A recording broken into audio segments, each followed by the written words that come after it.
Et avec moi sur ce plateau, Karina Chabour, notre spécialiste des questions éco. Bonjour Karina. Bonjour Valérie. Première question, comment aider l'Ukraine? Hier, on a parlé de débloquer 11 milliards d'euros d'aide. Concrètement, est-ce qu'il y a un calendrier? Alors ce que l'on sait en tout cas, c'est que ce plan est conditionné à un accord avec le Fonds monétaire international et que cela va prendre du temps, le temps de définir les besoins de l'Ukraine, le temps aussi de définir les réformes nécessaires pour libéraliser l'économie ukrainienne et notamment pour lutter contre la corruption.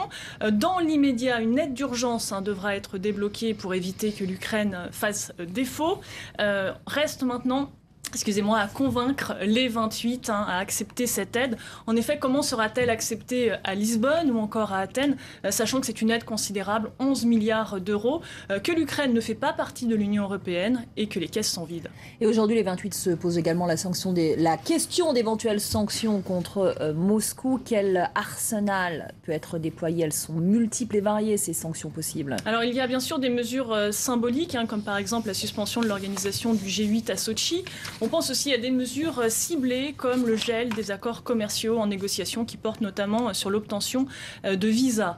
En revanche, un blocus commercial contre la Russie semble difficilement envisageable dans la mesure où l'Union européenne est le premier partenaire commercial de la Russie, que c'est aussi son principal client en hydrocarbures. Le gaz russe correspond à un tiers des besoins européens et à 100% dans les pays baltes ou encore en Grèce ou encore en Roumanie. Mais surtout, 6 000 entreprises allemandes sont implantées en Russie et elles n'ont pas du tout envie de voir le marché russe, les portes de ce marché se fermer du jour au lendemain, sans parler bien sûr de la City londonienne qui accueille les avoirs des oligarques ou encore la France qui continue de vendre des armes à la Russie. Alors à l'inverse, la Russie peut difficilement se passer de ses recettes d'exportation d'hydrocarbures, en sachant que la croissance russe ralentit fortement ces derniers temps. La Russie ne peut pas non plus se passer des investissements européens. Donc vous voyez que dans cette histoire, tout le monde a y perdre et que l'on est bien en train d'assister à une partie d'échec entre Bruxelles et Moscou. Merci Karina pour cet éclairage. L'envoyé spécial de l'ONU en Crimée, lui, a décidé de mettre fin à sa mission dans la péninsule ukrainienne russophone après avoir été retenu brièvement par des hommes armés. Le Parlement, ce matin, s'est prononcé en faveur du rattachement de la région à Moscou. Un référendum, d'ailleurs, est prévu le 16 mars prochain. Sur le terrain, les forces russes continuent de cerner la plupart des sites militaires de Crimée protégés par des soldats ukrainiens. Merci de nous rejoindre sur France 24. L'Europe est unie. Voilà le message que veulent délivrer à la Russie les dirigeants européens. Ils sont réunis en sommet extraordinaire à Bruxelles alors que les soldats russes occupent toujours la Crimée. Les 28 souhaitent montrer qu'ils sont capables de s'entendre sur un soutien à l'Ukraine et sur de potentielles sanctions contre la Russie. Mounia Benaïssa. Ils envisageaient des sanctions contre Moscou. Les Européens pourraient s'en tenir finalement à de fortes mises en garde.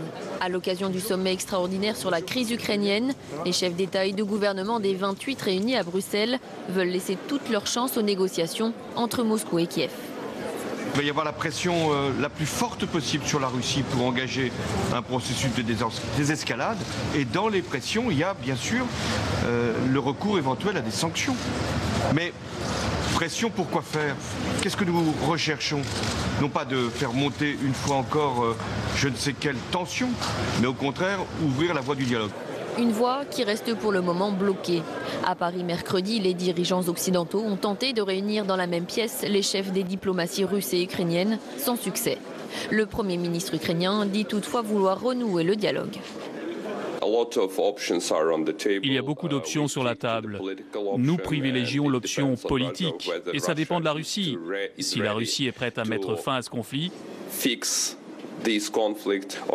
ou si la Russie continue d'être réticente et essaye d'aggraver la tension, comme elle l'a fait il y a quelques heures. Et la tension n'est pas prête de retomber. Alors que les discussions se poursuivent à Bruxelles, en Crimée, le rapprochement avec Moscou s'accélère. Le Parlement de la péninsule du sud de l'Ukraine demande son rattachement à la Russie et compte organiser un référendum dans ce sens. Une demande que Poutine étudie de très près. Une procédure d'adhésion simplifiée à la Russie pourrait même être adoptée dans les prochains jours. Et je me tourne vers vous, Caroline de Camaret. Alors, on attend toujours, ça fait maintenant plus d'1 heure et demie, une intervention du Premier ministre ukrainien qui a été invité évidemment aujourd'hui à Bruxelles à discuter avec les 28. Qu'est-ce qu'on doit penser de ce retard? Alors déjà, c'était pas évident qu'il soit invité, ce Premier ministre ukrainien, par les 28. C'est presque une reconnaissance de facto que c'est l'autorité officielle aujourd'hui en Ukraine. Et ça a été vécu, on le sent bien, peut-être comme une provocation par Vladimir Poutine. En tout cas, les 28, on sent bien qu'ils ont beaucoup de choses à dire à monsieur Yatsenyuk d'abord, parce qu'on voit bien que côté russe, on a ouvert un contre-feu avec le Parlement de Crimée, dont on sait très bien qu'il est pro-russe et qu'il écoute beaucoup Moscou, on va dire, qui annonce dès le 16 mars, c'est-à-dire une date très anticipée, un référendum avec pour question le rattachement ou non à Moscou. Donc c'est vraiment la pire hypothèse que pouvaient imaginer les Européens. Donc ça a fait réagir effectivement les Américains, dans un premier temps, qui ont toujours une politique plus ferme, qui ont décidé de restrictions de visa et aussi d'une liste donc pour geler les avoirs des Russes. Ça, c'est quelque chose qui est susceptible de gêner une certaine élite russe, il faut le dire. Et donc, cela doit être bien sûr discuté. Puis ce qui est discuté aussi précisément avec le Premier ministre ukrainien, c'est qu'on voit bien que Vladimir Poutine essaye d'agiter à distance des groupes pro-russes et qu'il y a eu un certain nombre d'incidents, notamment une bagarre générale à Donetsk avec 2 rassemblements concurrents réunissant des pros et des anti-russes. Et on va demander à ce gouvernement ukrainien de résister à la tentation du dérapage, de résister à l'idée qu'il faut surtout pas qu'il y ait dérapage et donc ne pas donner de prétexte à Vladimir Poutine d'aller plus loin dans ses revendications territoriales. Ça, c'est quelque chose qui est d'autant plus important qu'il y a une autre nouvelle qui est tombée ce matin, c'est que les émissaires de l'OSCE, que Angela Merkel souhaitait d'ailleurs voir jouer un rôle de médiateur, eh bien qu'ils ne pourront pas avancer en Crimée, qu'ils ont été refoulés sur place, ils ne peuvent pas observer, donc ils devaient observer ce qui s'y passait vraiment, puis ils devaient aussi essayer de défendre les droits des minorités russophones. C'était un peu le deal qu'entrevoyait la chancelière quand elle a eu au téléphone Vladimir Poutine et qu'elle l'a jugé à cette occasion, rappelez-vous d'ailleurs, un peu déconnecté de la réalité. Eh bien, ce plan-là d'observation de l'OSCE à ce stade est bloqué. Donc on sent bien qu'au Conseil européen, il se passe quelque chose, qu'on se dit qu'il faut aller au-delà de sanctions purement symboliques. Alors, quelles peuvent être ces sanctions ? Alors, il y a un petit problème en Europe quand même, vous aurez remarqué qu'on est 28, et il y a plusieurs degrés de vigilance vis-à-vis de Moscou. Il y a tous les pays baltes qui faisaient partie de l'ancienne URSS, qui pensent qu'il faut faire très attention à ce grand voisin qui a des visées expansionnistes. Il y a aussi la Pologne et les pays nordiques qui sont donc sur une ligne assez dure, qui voudraient suivre pas à pas les Américains. Et puis, il y a une diplomatie allemande qui, elle, est beaucoup plus mesurée, qui a des intérêts économiques très imbriqués, des intérêts aussi gaziers avec la Russie, qui dialogue régulièrement avec cette Russie. Rappelons que Angela Merkel elle-même est née à l'est de l'Allemagne, elle parle russe, peut-être même l'a-t-elle parlé avec son homologue s'il le fallait, mais en l'occurrence, il y a aussi qui est arrivé à la tête de la diplomatie allemande un certain Steinmeier, qui lui est SPD, qui veut le dialogue, quoi qu'il arrive, et qui préconise une dépendance économique qui est forte, mais dans les deux sens, c'est-à-dire que les Russes n'ont pas intérêt à couper les ponts non plus. C'est ce qu'ils pensent profondément. Et donc, ces Européens qui veulent le dialogue, à ce stade, ils vont quand même effectivement agiter une menace sur les visas, parce que les visas, c'est quelque chose qui est très important pour les Russes. Ils vont aussi redire aux Ukrainiens qui ont peur qu'on leur coupe le gaz, qu'on peut suppléer, qu'on va peut-être envoyer le gaz de Slovaquie, on va inverser les robinets en quelque sorte, et qu'ils n'auront pas à craindre un hiver trop rude si Moscou coupe le gaz. Ils ont aussi dans la diplomatie du portefeuille qui fonctionne à plein, 11 milliards d'euros qui a été préconisé par M. Barroso. C'est exactement le montant qui avait été promis préalablement à Yanukovych par Vladimir Poutine au moment où on pensait qu'ils allaient pencher davantage du côté russe. Donc la diplomatie du portefeuille. Et puis on voit bien de toute façon que ce qui fait vraiment peur à Vladimir Poutine, c'est cette mobilisation intense des Américains et des Européens sur le dossier ukrainien. Merci Caroline pour cet éclairage. On vous retrouve évidemment à l'issue de cette conférence de presse, une conférence de presse qui ne devrait plus tarder, que vous pourrez bien sûr suivre en direct sur notre antenne. Alors sur le terrain, les forces russes continuent de cerner la plupart des sites militaires de Crimée protégés par des soldats ukrainiens. Je propose de regarder un reportage de notre envoyé spécial Roméo Langlois. Situation singulière dans la base anti-aérienne de Yevpatoria, au bord de la mer Noire. Les soldats russes font comme chez eux. Les Ukrainiens, eux, sont désarmés.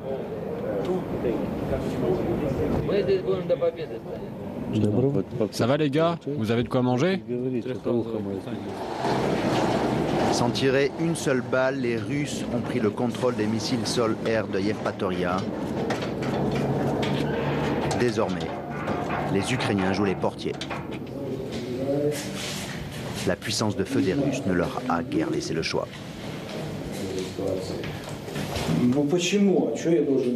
Comment ne serions-nous pas dégoûtés? Bien sûr que nous nous sentons mal. Non, non, non, il ne faut pas les filmer ici. Il ne faut pas les filmer. Tu ne trahiras point, proclame cette devise. Alors, pour sauver la face, les Ukrainiens ont conclu un pacte. Notre commandant a trouvé un arrangement. Nous sécurisons de concert avec les Russes les batteries anti-aériennes. En contrepartie, nous avons accepté de mettre nos armes au placard. Devant la base occupée, les habitants sont divisés. Vive les Russes, vive nos sauveurs! Les fascistes arrivent, nous risquons de mourir! Nous, on est d'ici. Moi, je suis policier, mais mon service militaire, je l'ai fait dans cette base. J'ai honte de voir ça, honte! Jour après jour, l'armée ukrainienne perd en influence.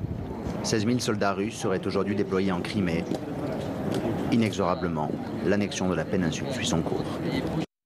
Et a priori, Caroline de Camaret, vos correspondants sur place nous signalent que le Premier ministre ukrainien a commencé à parler. On va développer les toutes dernières infos. On apprend que les membres, et vous l'avez dit tout à l'heure, de la mission de l'OSCE qui était en route pour la Crimée ont été arrêtés. Oui, alors effectivement, c'était un des plans qui a été très tôt formalisé par Angela Merkel, repris par les Américains d'ailleurs qui le soutenaient aussi. Le problème, c'est que depuis le début de cette crise, Vladimir Poutine refuse de parler en direct aux Ukrainiens, au nouveau pouvoir en place. Et donc, pour suppléer à cela, eh bien, on avait l'intention de mettre sur pied cette médiation de l'OSCE, qui est un organisme pour la sécurité en Europe. Participe la Russie, l'Ukraine, les Européens.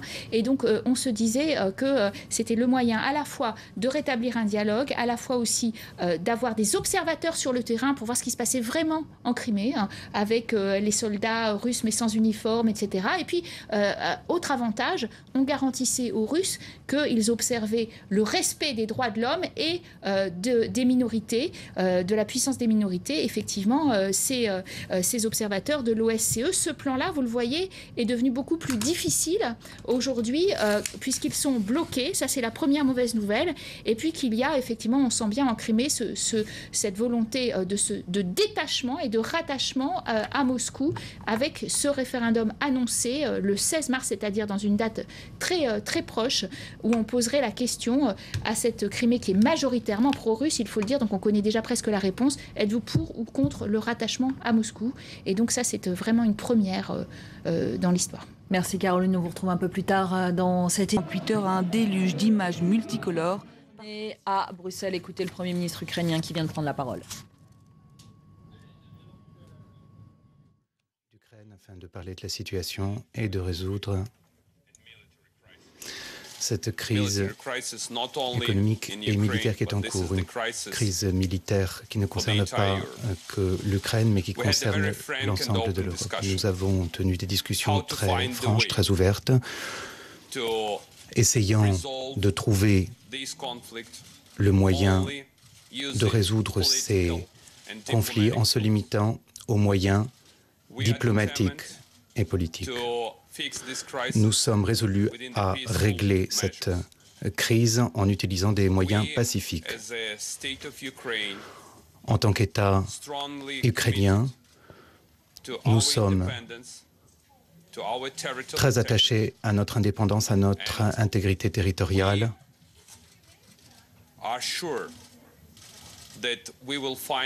Et nous sommes certains que nous trouverons une porte de sortie, une rampe de sortie qui permettra à toutes les parties de comprendre que l'Ukraine est un État indépendant, que personne n'a le droit d'interférer dans nos affaires nationales et que l'intérêt de tous est de garantir la paix et la stabilité en Ukraine et dans la région. Le gouvernement ukrainien est déterminé à signer un accord d'association politique et nous sommes prêts à signer un tel accord dans les meilleurs délais. Nous sommes reconnaissants à l'égard de nos partenaires européens pour la série de mesures financières qui a été proposée à l'Ukraine, car il nous faut urgemment stabiliser notre situation économique. Vous n'êtes pas sans savoir que la situation économique est un véritable problème, une question délicate pour nous tous. Nous sommes économiquement dans une situation extrêmement difficile, mais notre gouvernement tente de garantir la stabilité, de remplir ses obligations, de couvrir tous ses frais budgétaires et de garantir des normes sociales adéquates au peuple ukrainien.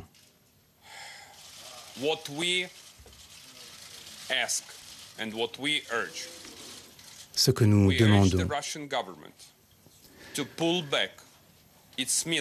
c'est que nous demandons au gouvernement russe de retirer ses forces militaires dans ses garnisons, de ne pas soutenir un gouvernement ou un prétendu gouvernement criméen et d'entamer des négociations afin de trouver une solution pacifique. Je répète ce point. Retirer les forces militaires, remplir ses obligations internationales, ne pas miner l'indépendance de l'Ukraine et son intégrité territoriale et faire tout ce qui est dans son pouvoir pour arrêter cette crise et ne pas soutenir, ne pas aider ceux qui souhaitent la scission de l'Ukraine.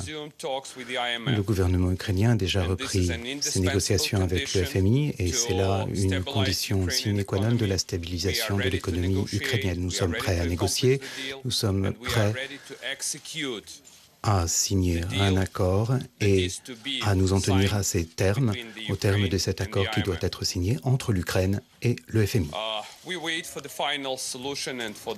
Nous attendons la décision définitive des membres de l'Union européenne et sommes certains que cette décision aidera l'Ukraine, aidera l'Europe à stabiliser et à calmer la situation et à entamer de véritables négociations et de véritables pourparlers de façon à ce que ces pourparlers réussissent pour le bien de l'Ukraine, de mon peuple et pour l'avenir de l'Europe. Je suis prêt à répondre à toutes vos questions. Nick Robinson de BBC News. La décision du Parlement criméen visant à se rattacher à la Russie signifie-t-elle que ces pourparlers interviennent trop tard? Est-ce que, dans les faits, votre pays n'est pas déjà scindé? Et est-ce que les Européens ne sont pas en train de jouer du violon pendant que la Crimée est en train de se faire annexer par la Russie? Il s'agit d'une décision illégitime et ces prétendus référendums n'ont aucun fondement juridique. C'est pourquoi nous demandons au gouvernement russe de ne pas soutenir ceux qui sont sur une ligne séparatiste en Ukraine. La Crimée a toujours été, reste et restera une partie intégrante de l'Ukraine. Question au micro, réponse. Les Européens l'annonceront. Autre question. Que font les Européens aujourd'hui? Il semblerait qu'il n'y aura pas d'action sérieuse contre la Russie aujourd'hui, que les dirigeants politiques préfèrent attendre. Quelle est votre réaction? Pensez-vous qu'il s'agisse d'un signal de faiblesse qui sera interprété comme tel par le Kremlin? Et par ailleurs, de nombreux États européens veulent attendre jusqu'à la fin du mois de mai et les élections qui auront lieu en Ukraine avant de signer l'accord d'association. Quel est votre point de vue? Et est-ce que cela signifie que l'Europe n'est pas sérieuse dans ses engagements à l'égard de l'Ukraine? Le calendrier est très serré. Regardez ce qui s'est passé. D'abord, on nous annonçait un prétendu référendum le 26, puis finalement il aurait lieu au mois de mars, puis on l'a encore anticipé la date, de façon à mettre en place une situation qui détériorerait la stabilité de l'Ukraine. Nous sommes même fermement convaincus que l'Union européenne soutient l'Ukraine et nous pensons que tant l'Ukraine que l'Union européenne sont prêtes à signer un accord d'association et prêtes à adopter des mesures concrètes pour stabiliser la situation de la région. Question en ukrainien. Фінансової допомоги, яку вчора схвалила Європейська комісія, є пропозиція запровадити так звані автономні торгівельні заходи, які дозволять знизити імпортні мита на українські товари чи скасувати їх зовсім. Чи обговорювали ви сьогодні, як швидко таке рішення може бути схвалено Європейським Союзом?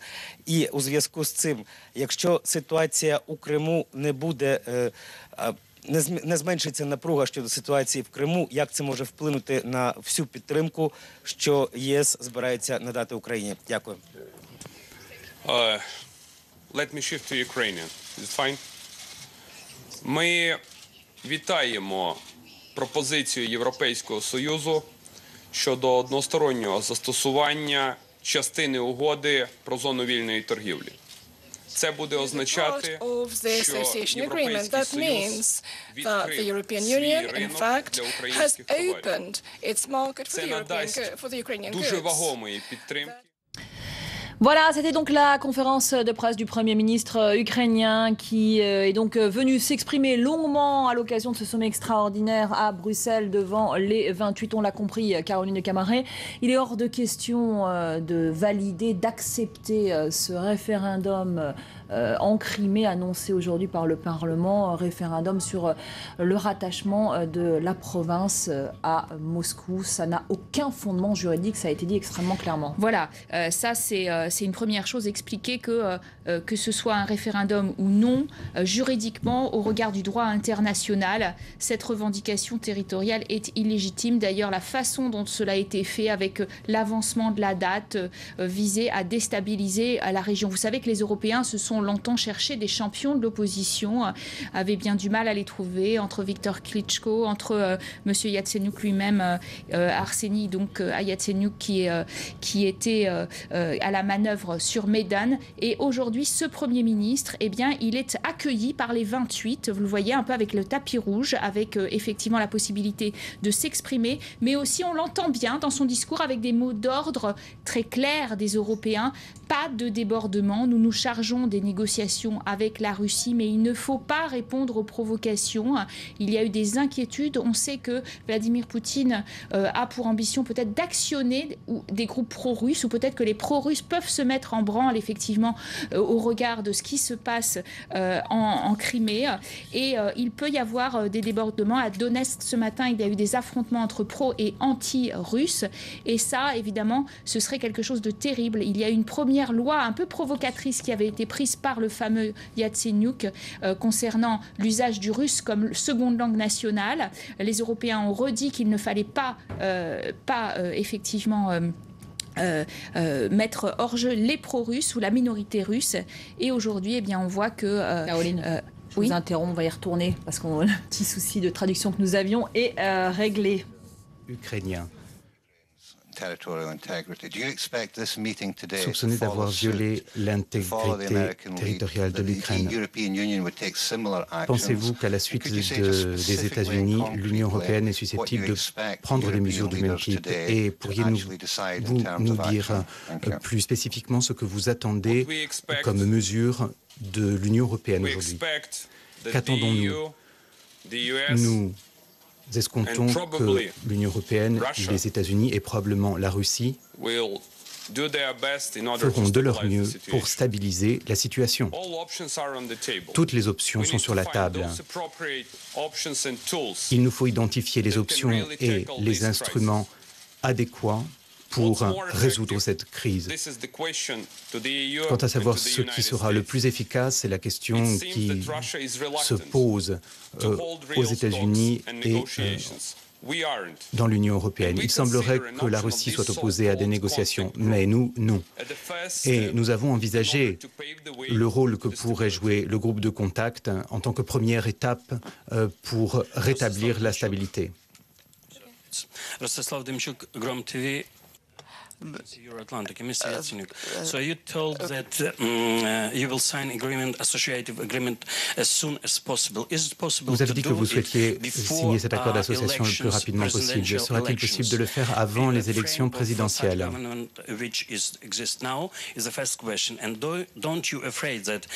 Et deuxième question, ne craignez-vous pas que l'Ukraine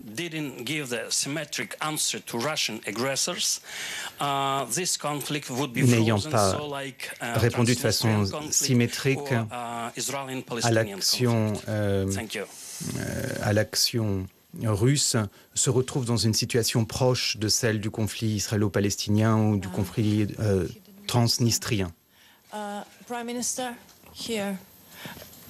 Yes, can I ask? Yeah. Radio Romania. I was wondering, first of all, Je me demandais tout that d'abord you feel here la chose suivante. Lors de la réunion qui s'est tenue ici,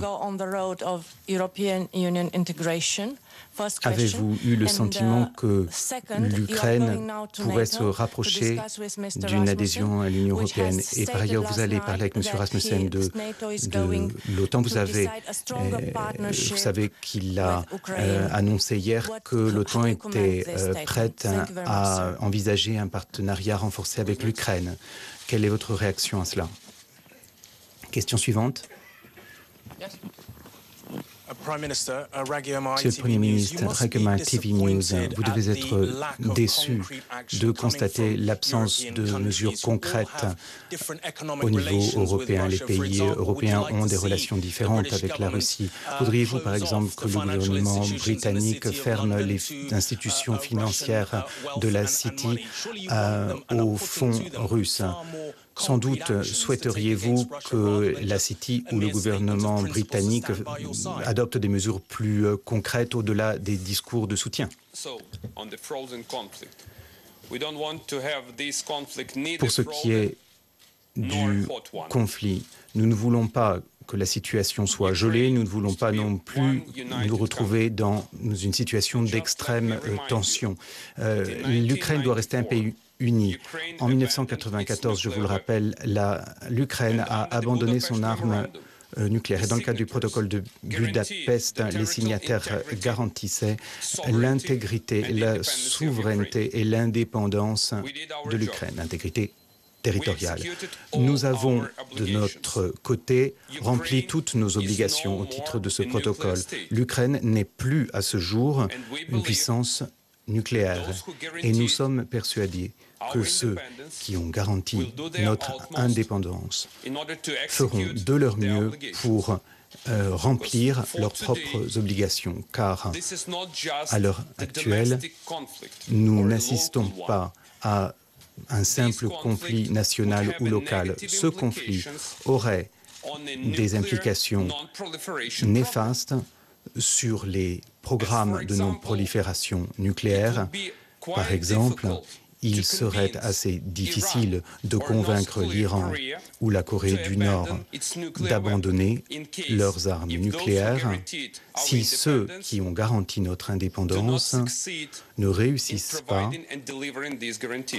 à tenir ces garanties.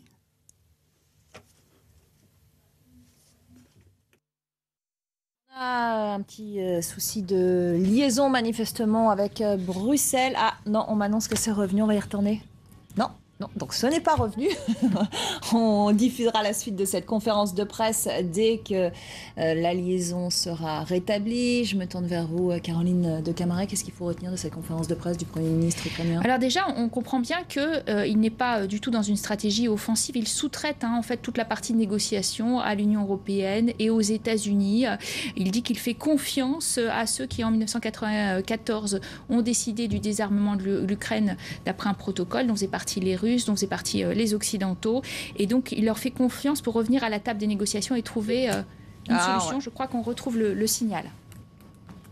Oui, on y retourne. On retourne suivre cette conférence de presse en direct de Bruxelles. Je vous ferai un commentaire relatif à l'OTAN après avoir rencontré son secrétaire général.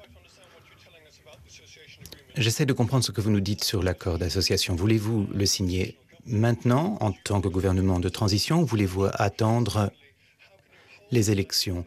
Et par ailleurs, comment pouvez-vous organiser ces élections si une partie de votre territoire est occupée? Et par ailleurs, vous avez dit que vous étiez engagé, ou que vous vous engagez à n'utiliser que des moyens pacifiques. Cela signifie-t-il que les forces ukrainiennes ne réagiront en aucun cas, quelles que soient les actions de la part des forces militaires russes? Pour ce qui est de l'usage de la force militaire, nous avons été provoqués à l'usage de la force militaire à de nombreuses reprises. Nous nous sommes abstenus de nous en servir car il était clair qu'il s'agissait d'une provocation ou d'un scénario que souhaitait la Russie. Nous sommes persuadés que nous pouvons résoudre la situation de façon pacifique. Mais s'il devait se produire une escalade supplémentaire avec une incursion russe sur le territoire ukrainien, le gouvernement ukrainien et les forces militaires ukrainiennes agiraient conformément à la Constitution et aux lois du pays. Nous sommes prêts à protéger notre pays. Hi, Prime Minister. My name is Wassim Brahim from the Lebanese newspaper Al-Safir. I would like to ask you two questions. Al-Safir du Liban. Deux questions. Je voudrais que vous compreniez qu'il y a un profond déséquilibre entre les forces militaires ukrainiennes et les forces militaires russes. Et puis, soyons francs, la Russie est une puissance nucléaire. Et si nous comparons les forces militaires de l'Ukraine et de la Russie, il est bien évident que ce n'est pas en notre faveur.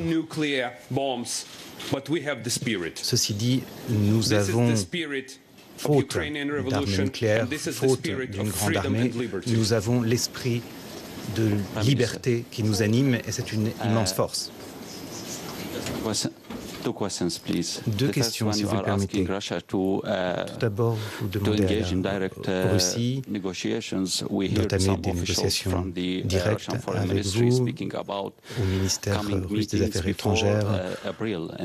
On nous parle de réunions qui auraient lieu avant le mois d'avril.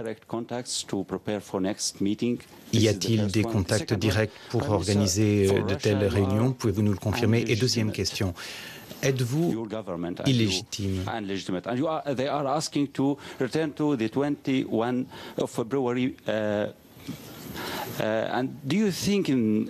Qu'en est-il du pacte du 21 février, puisque c'est ce qu'on vous dit? Pensez-vous que dans ce cadre, il soit possible de rétablir un gouvernement légitime? Et par ailleurs, croyez-vous que la Russie soit dangereuse et soit en train d'ouvrir une nouvelle ère de guerre froide? Pour ce qui est de la légitimité du nouveau gouvernement, je vous parle non pas en tant que Premier ministre, si vous le permettez, mais en tant que juriste. Ce gouvernement a été soutenu par une écrasante majorité constitutionnelle de 371 voix. L'ensemble de l'opposition a soutenu le Premier ministre, le gouvernement et le programme gouvernemental. Nous sommes entièrement et absolument légitimes en tant que gouvernement car nous bénéficions du soutien du Parlement et du peuple ukrainien. Quant à savoir si la Russie est dangereuse, je vous dirais que la Russie n'est pas un pays ami, comme vous vous en êtes probablement rendu compte. Le fait d'avoir des soldats russes et des chars russes sur notre territoire, c'est quelque chose d'inacceptable au XXIe siècle. Et où cela s'arrêtera-t-il d'ailleurs? C'est la question que je vous pose.